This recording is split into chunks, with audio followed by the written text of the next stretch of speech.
I know that today has been a long day, but a very good day.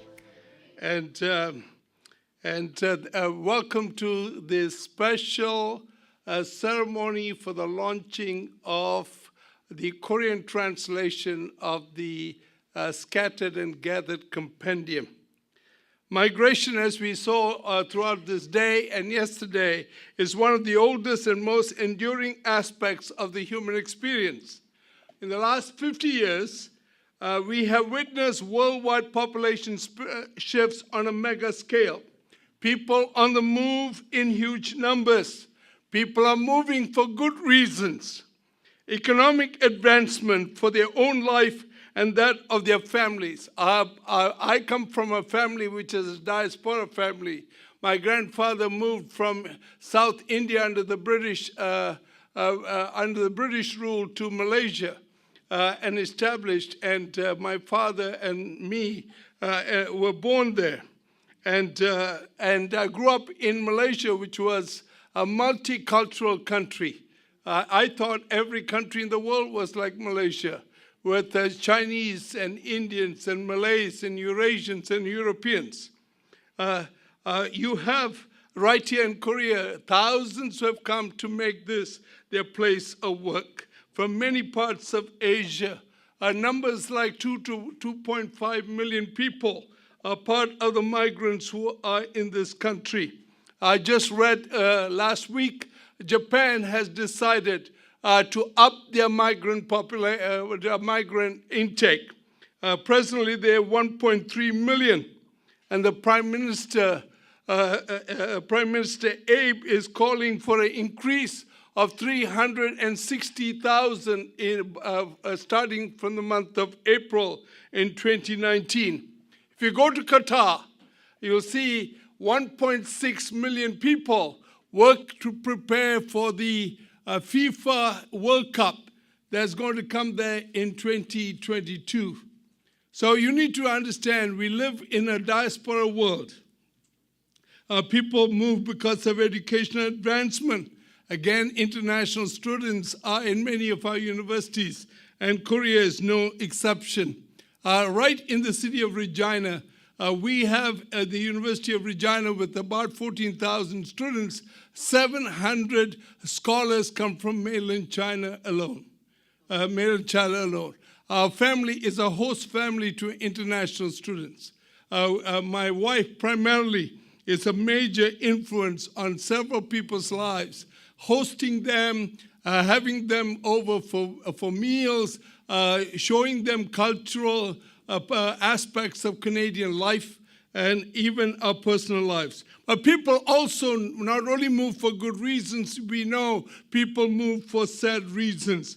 Migration caused by natural disasters, earthquakes, tsunamis, volcanic explosions.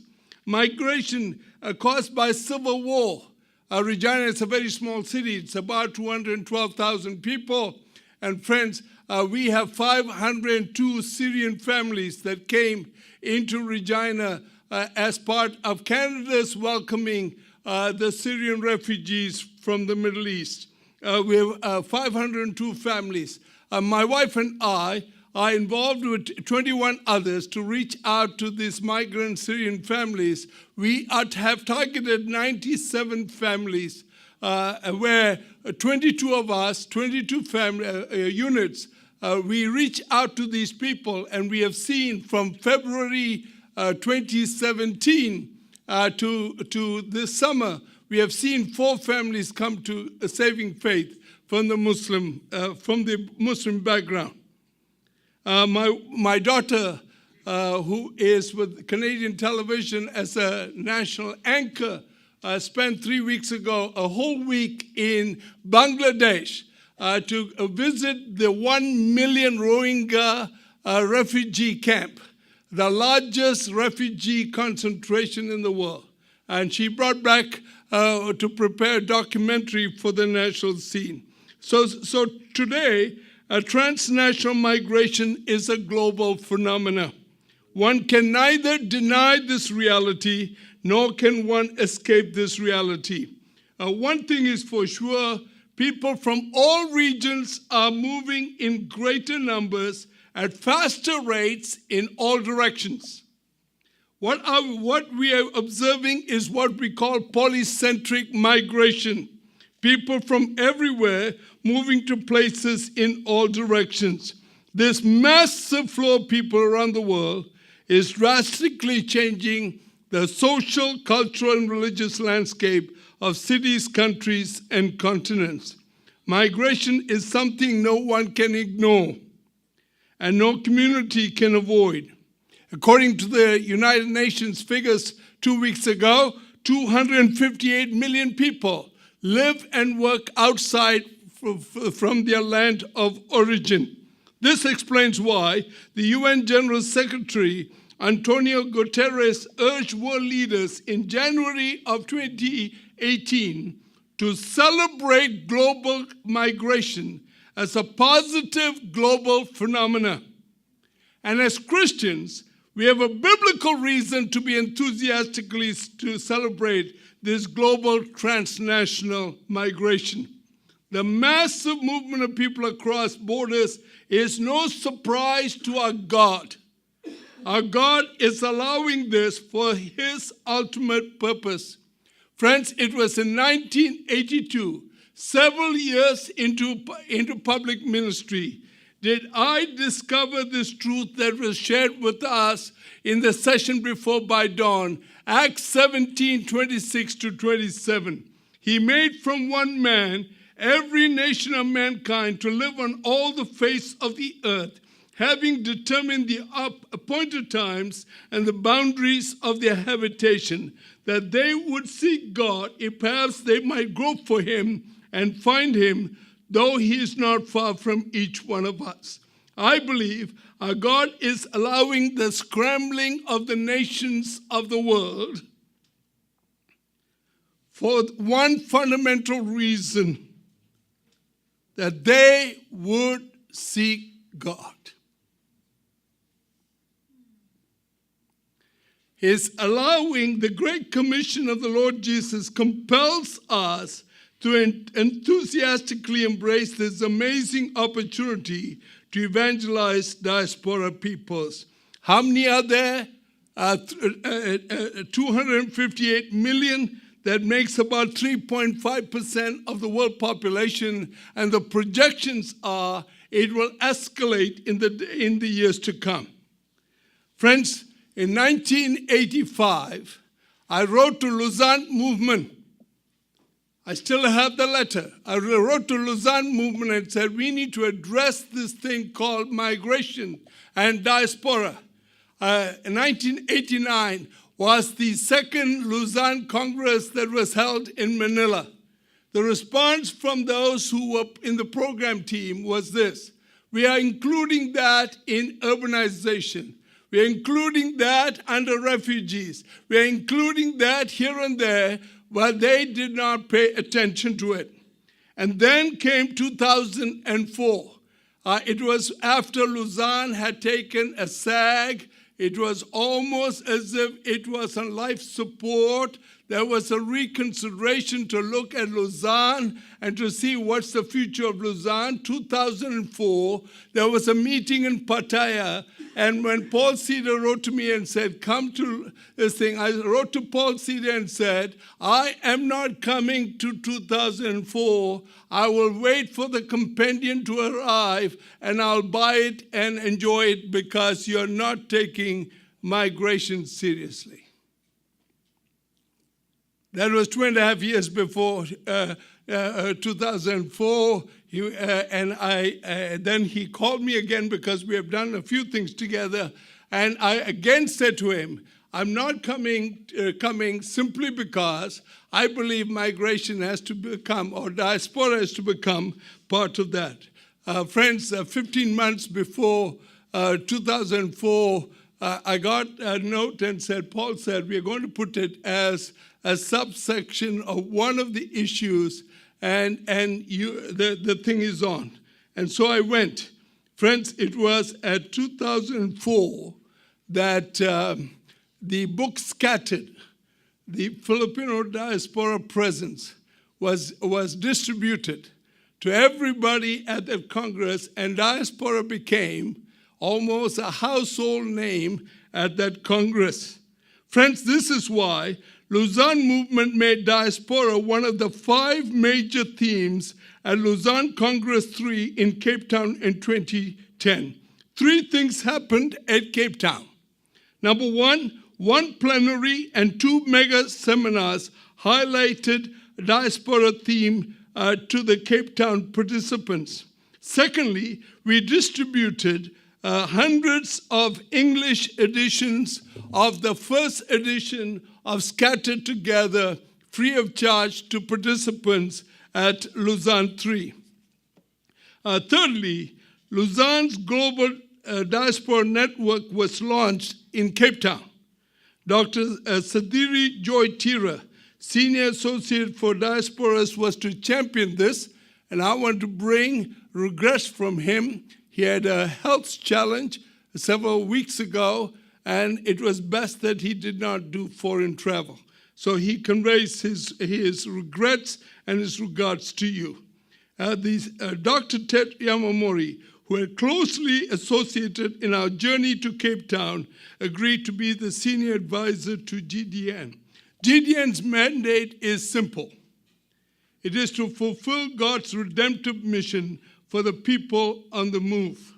This meant GDN needs to help mobilize the Church of Jesus Christ worldwide.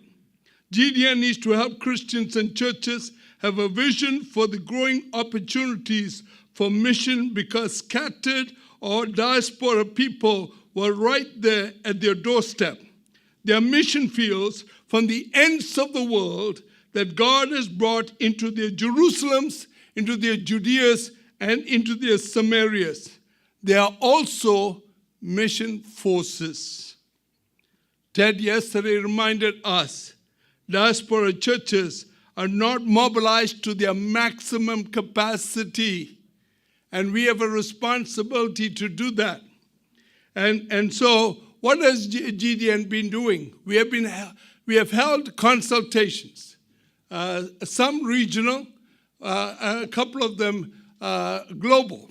The last one we did was done in Manila in June. It was on hybridity, diaspora, and Monsieur Day. The intermingling of cultures and ethnicities, producing a new group of people who are mixed in culture or mixed in ethnicities. And they are the people that is a growing number in the urban centers of the world. The upcoming consultation is the Liverpool consultation coming up in June in Liverpool, UK. Would you distribute this right now? Is Christians from the Global South and diaspora missions in Europe. This consultation, you're welcome and invited to, is in UK, in Liverpool Hope University. And details are being finalized right now for registration and onward. One very important way to mobilize the global church is to mobilize key theological training institutions, namely the seminaries. In order to do that, we needed to develop a brand new branch of missiology called Diaspora Missiology, and to create courses in it. To create courses in Diaspora Missiology, we needed scholarly books. To get scholarly books, we needed to identify and encourage scholars to focus their research and writings on diaspora peoples and to do migration studies. Friends, we are pleased to say there have been several books that have appeared since GDN started. The latest, Sam George, one of the Lausanne catalysts, just released this book 4 weeks ago, Refugee Diaspora, Missions Amid the Greatest Humanitarian Crisis of Our Times. It comes through William Carey Publishing. Another one that you have heard this person here twice today, Narry Santos was one of the editors of this book that is commemorating the 20th anniversary of Tyndale Intercultural Ministries Center, From the Margins to the Center, the Diaspora Effect, just released again a month ago. So we are starting to produce some books, or encouraging the production of some books. Then GDN realized we needed to produce one foundational textbook on diaspora missiology. Since diaspora phenomena is global, we needed a global volume with global scholars and ministry practitioners contributing to it. So we recruited some 70 individuals to write specific chapters to produce a compendium on global missiology. They were given 18 months to produce their respective chapters. Section editors were appointed since we wanted each chapter to be critiqued by leading evangelical theologians, Bible scholars, missiologists, migration strategists, and ministry practitioners. GDN convened what it was called the Global Diaspora Forum in March 2015 in Manila. Over 330 from all 5 continents gathered for 4 days, and what did they do? They critiqued the 60-plus chapters and gave valuable feedback. It was a slow process to go through the whole process of all 60 chapters by everyone putting their input in that chapter. But it was an invigorating one and a very valuable exercise, though it was pricey to pull everybody together. About a year later, the book was to be published, and I would like Ted Yamamori to come up and tell us the challenge of publishing a book of this size.